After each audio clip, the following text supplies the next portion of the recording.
Hello badminton lovers yang sehat, semangat dan sportif. Ketemu lagi ya dengan saya Imam Riyadi di sini di channel saya Gria Bulu Tangkis.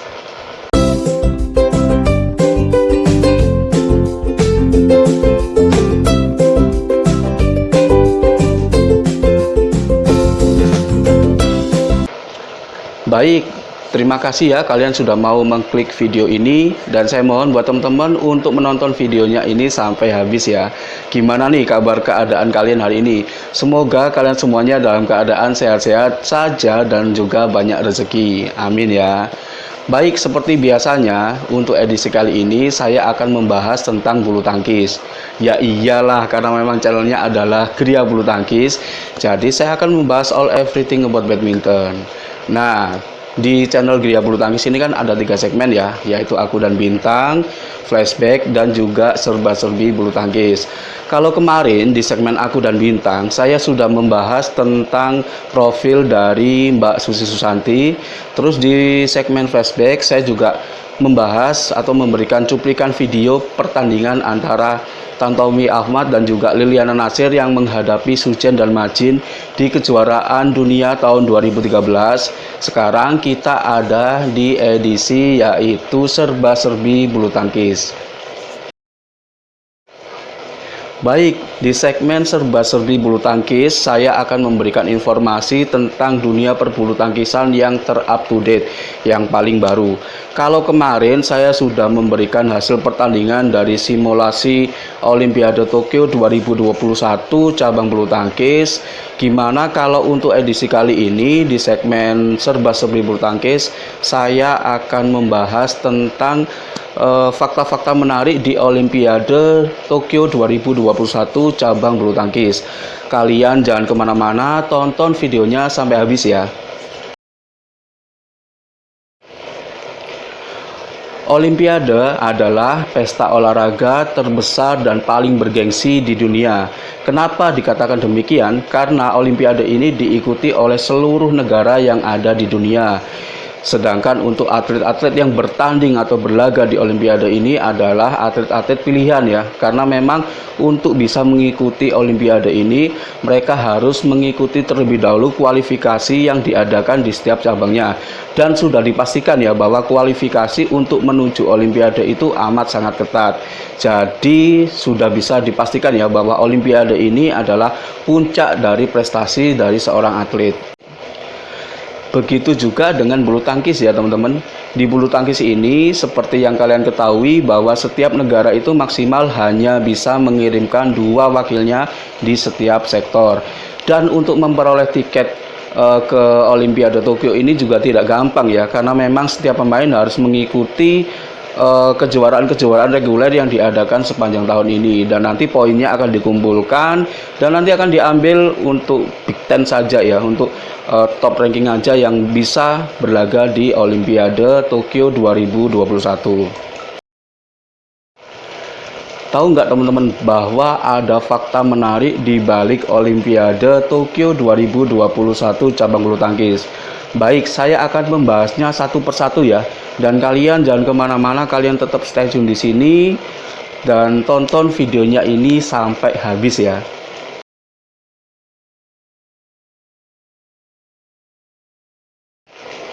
Fakta yang pertama adalah Chen Long satu-satunya juara bertahan Olimpiade kemarin yang masih bertanding di Olimpiade tahun ini. Baik, seperti yang kita ketahui bahwa Chen Long itu adalah peraih medali emas cabang bulu tangkis di sektor tunggal putra di Olimpiade Rio de Janeiro tahun 2016 kemarin. Dan Chen Long ini adalah satu-satunya wakil yang masih berlaga di Olimpiade Tokyo 2021. Kepastian ini didapatkan setelah salah satu pemain yang juga mendapatkan peraih medali emas di sektor tunggal putri yaitu Carolina Marin dari Spanyol ini mengundurkan diri karena cedera lutut kiri. Jadi peraih medali emas di Olimpiade edisi kemarin yang masih bertanding di edisi kali ini itu adalah Chen Long. Chen Long ini sekarang menduduki peringkat ke-6 dunia atau peringkat ke-5 dari Road to Tokyo 2021. Baik, kita sedikit flashback ya tentang peraih medali emas di Olimpiade 2016 Rio de Janeiro. Dan kita lihat ya, kita mulai dari tunggal putri. Di tunggal putri, peraih medali emas Olimpiade Rio kemarin itu adalah Carolina Marin. Dan untuk Olimpiade kali ini, beliau tidak bisa ikut karena memang ada cedera di lutut kiri. Kemudian di ganda putri, pemain dari Jepang kemarin yang meraih medali emas yaitu Misaki Matsutomo dan juga Ayaka Takahashi. Untuk Olimpiade kali ini tidak bisa ikut karena memang kalah dengan dua pasangan ganda wanita dari Jepang lainnya. Kemudian yang ketiga di ganda putra, kemarin yang meraih medali emas adalah Fu Haifen dan Zhang Nan, dan sekarang mereka tidak bisa ikut karena memang udah pensiun ya. Dan yang terakhir di ganda campuran, yang meraih medali emas kemarin adalah Tantowi Ahmad dan juga Liliana Natsir, dan untuk edisi kali ini mereka tidak ikut karena memang udah pensiun. Jadi cuma Chen Long aja ya yang juara bertahan yang masih bertanding di Olimpiade kali ini. Kalau melihat peluang dari Chen Long ini memang amat sangat berat sekali ya. Walaupun Chen Long masih bisa ikut dan mendapatkan tiket di Olimpiade Tokyo kali ini, tapi sayangnya Chen Long harus berjuang keras untuk bisa mengalahkan pemain-pemain yang lebih diunggulkan seperti Kento Momota dari Jepang, ataupun Victor Axelsen dari Denmark, ataupun juga ada Chou Tianchen dari Taiwan. Ada juga di situ nama seperti Anthony Sinisuka Ginting yang memang sekarang performanya juga lumayan baik ya. Jadi kalau misalnya dirunut dari awal sampai sekarang itu memang prestasi dari Chen Long itu tidak baik. Jadi untuk karsnya untuk bisa mengulang medali emas seperti di Olimpiade Rio de Janeiro kemarin kayaknya susah ya, karena memang sekarang pemain-pemain yang lebih diunggulkan itu jauh lebih superior dibandingkan dengan Chen Long. Tapi ya this is a game, kita nggak pernah tahu nanti siapa yang bakal jadi juara sebelum nanti di final kita ketahui sama-sama ya.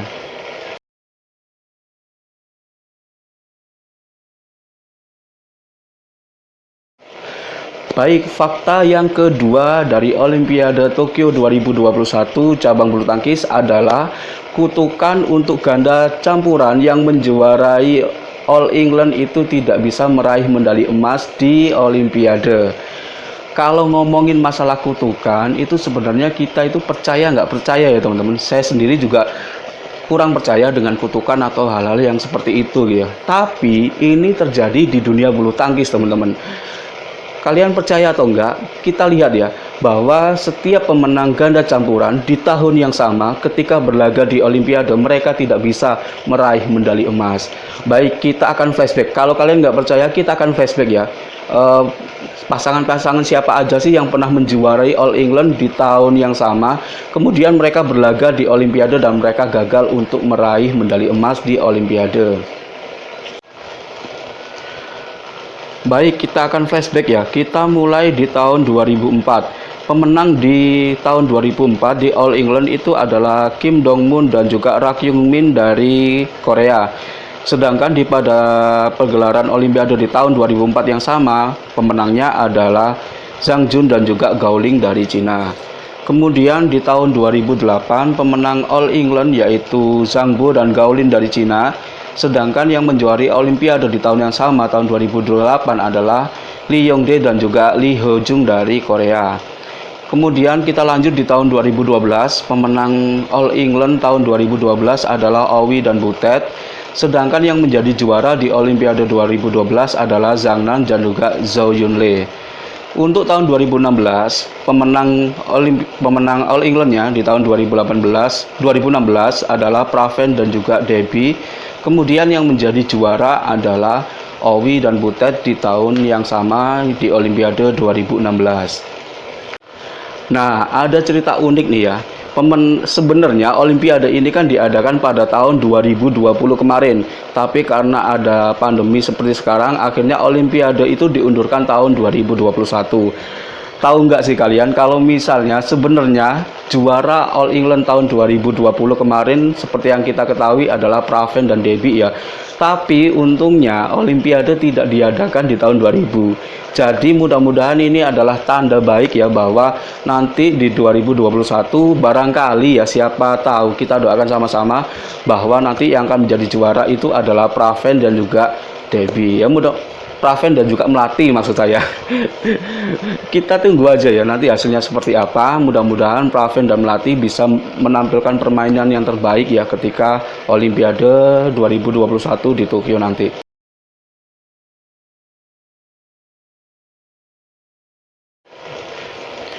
Fakta menarik yang ketiga adalah Cina tidak mengirimkan 10 wakilnya di 5 sektor.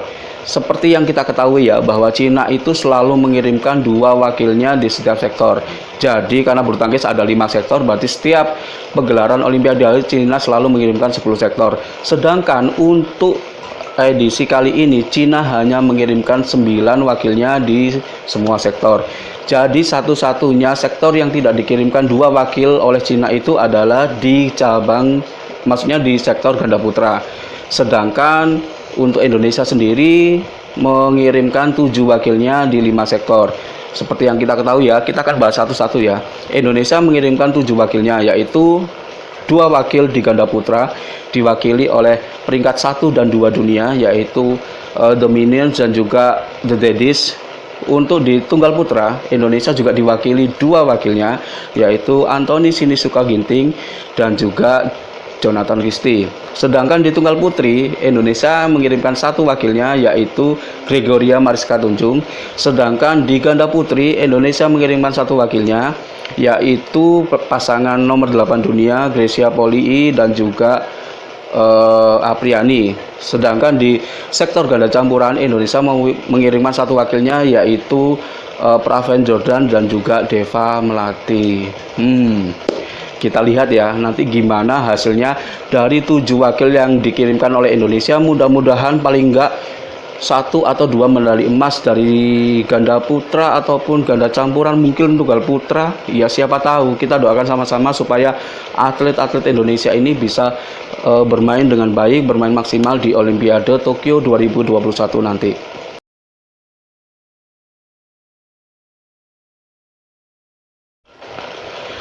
Fakta yang keempat atau yang terakhir adalah Gregoria Mariska Tunjung mendapatkan tiket ke Olimpiade lewat wildcard.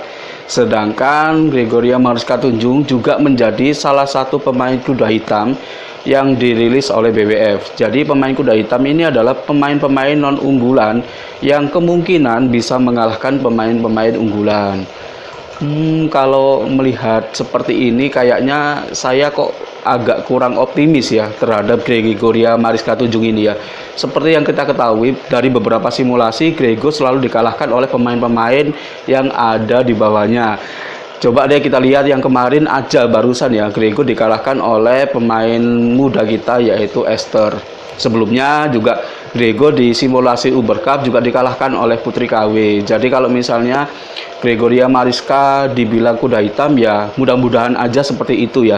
Kita harapan kita nggak terlalu banyak berharap dari Gregoria Mariska Tunjung. Tapi siapa tahu ya bisa memberikan kejutan yang pernah dilakukan seperti Maria Christine di Olimpiade tahun 2008 kemarin ya, dimana Maria Christine berhasil meraih medali perunggu. Ya mudah-mudahan aja, walaupun pada kenyataannya Gregoria Mariska itu ketika menghadapi pemain-pemain besar itu tidak pernah menang.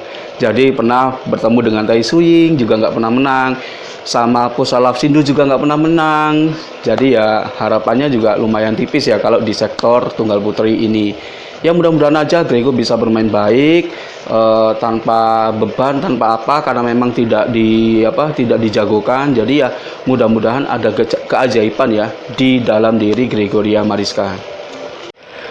Baik, untuk edisi kali ini sampai sini dulu ya. Jangan lupa kalian untuk selalu jaga kesehatan dan juga kita mendoakan sama-sama untuk kebaikan atau prestasi yang terbaik oleh atlet-atlet bulu tangkis kita yang akan berlaga di Olimpiade Tokyo tahun 2021 mendatang. Dan kalian juga jangan lupa kirimkan saran, kritik, atau komentar di kolom komentar yang ada di bawah. Kalian bisa kirimkan saran, kritik, atau apa aja gitu ya, supaya channel ini kedepannya bisa menjadi channel yang lebih baik lagi. Baik, akhir kata, wassalamualaikum warahmatullahi wabarakatuh.